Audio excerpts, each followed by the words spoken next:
The Philippines is a strong export-oriented nation with about $80 billion worth of goods and services going out its nation every year. They are renowned for being commodity-oriented products, electronic and chip manufacturers, and even its food exports, which are too seen to be in high demand elsewhere around the world. Furthermore, the $80 billion on average exportation of the Philippines is predicted to grow in the coming future. The Department of Trade and Industry, or DTI for short, predicted that the Philippines' export sector would double within the next 5 years as it poses over double-digit growth annually. This is primarily driven by the huge demand led by urbanization across the world. The Philippines, which is a nation equipped to fulfill such demands, has seen a huge breakthrough in its export economy in 2021. According to further data from DTI, the products that have seen the most growth in demand over the past year were coconut products, manufactured goods, and chemicals,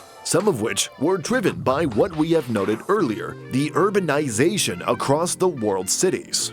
Whilst these products have seen the fastest growth in exports, it is in fact not even the largest on average exports of the Philippines. In the archipelago nation of Southeast Asia, as seen in April of 2022, the latest data published according to the Philippine Statistics Authority has seen over $17 billion worth of total trade in just 1 month, with $6 billion going to export.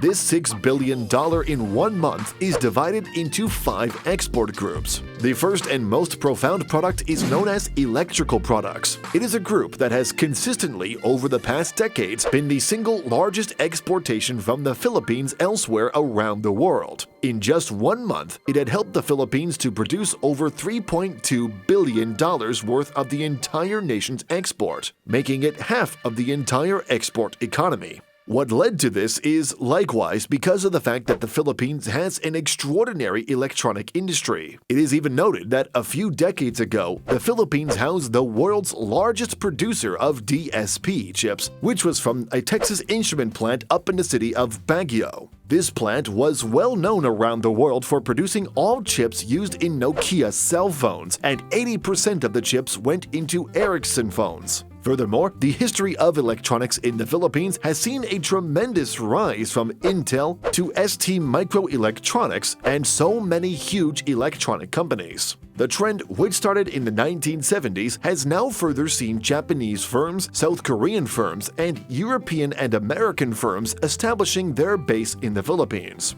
Although some of them have gone out and transferred to other nations, the others have continued to stay and contributed to this large electronic economy.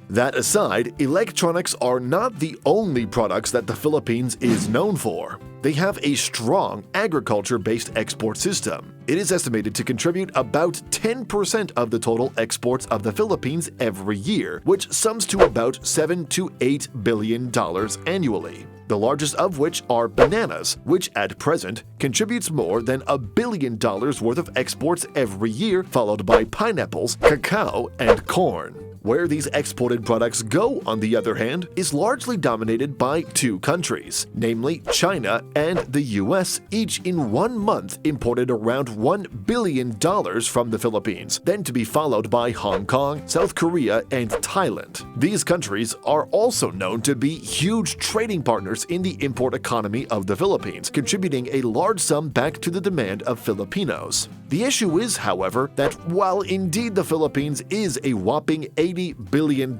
export economy, it is in fact at all small and at dangerous levels. The latest data we presented in April of 2022 shows that the total trade sums to about $17 billion, both import and export. But this data have also shown that the Philippines only exported $6 billion, whereas it imported the rest, of which is close to $11 billion.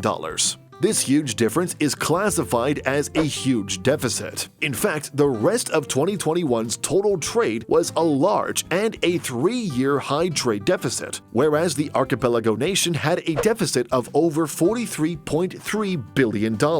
This, as some economists have noted, will have an effect on the Philippine peso, making it weaker, as imports are almost paid in US dollars. Although thoroughly argued across the economic space as a trade deficit does not always contribute to a weak economy, considering the fact that the US economy itself has had a trade deficit of over $859 billion, there is still underlying importance to say that demand for Philippines goods and services is less than demand for international goods to the Philippines. Should Filipinos try to rely upon on-demand consumption, however, is a good idea, but there may be a lack of output being given to them. Hence, the reliance on imports has become crucial in recent years. A clear example is the looming food crisis that the government has been addressing as of late. Further, this food crisis is even related to the agriculture export economy of the Philippines. It is found that the Philippines is in fact exporting far less than it imports from the agriculture industry, whereas the first quarter of 2022 found that it had exported a total sum of about $1.9 billion, yet imported $4.5 billion.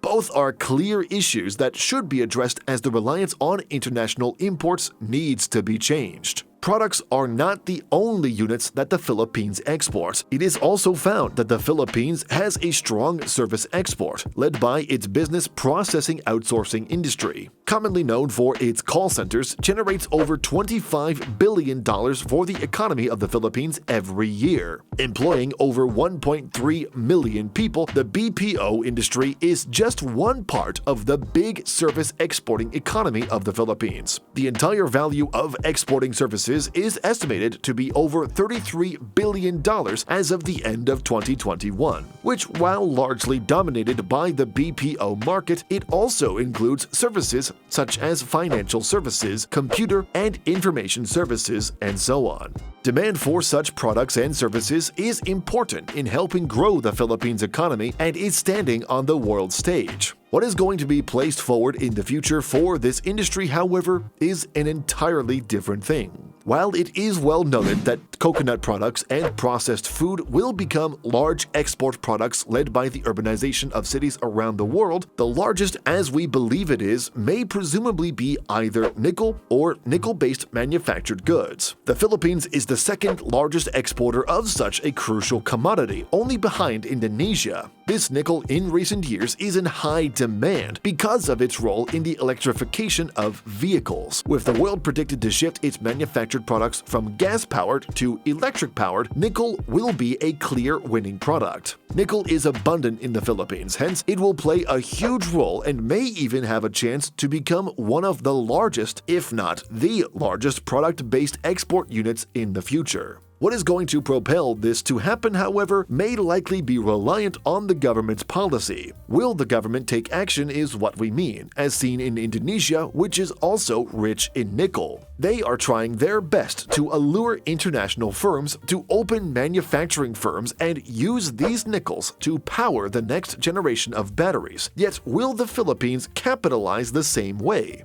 That we have not seen yet, but as electric cars are just starting, we may eventually see some initiatives produced by the government themselves. But from our projections, we more than likely will see improvements. This is because the Philippines has a rich and complex variety of economic zones around the nation. It has been a clear and proven system that has worked well within other industries. These economic zones can be applied the same way to future industries and work their way up from there. Finally, before we conclude, the likelihood that we may also see a rise in more commodity exports, meaning products directly influenced by mining, is becoming likely. As we have indeed seen over the past year, the ban on mining operations has officially been lifted, and the Department of Finance has shown keen interest in accelerating this revival. The likelihood that this will affect both export and national activities is huge, as the archipelago nation is often noted as one of the densest mineral nations in the entire world, with approximately over $1.4 trillion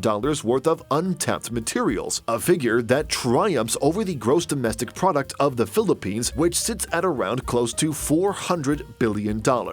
Anyway, what do you think?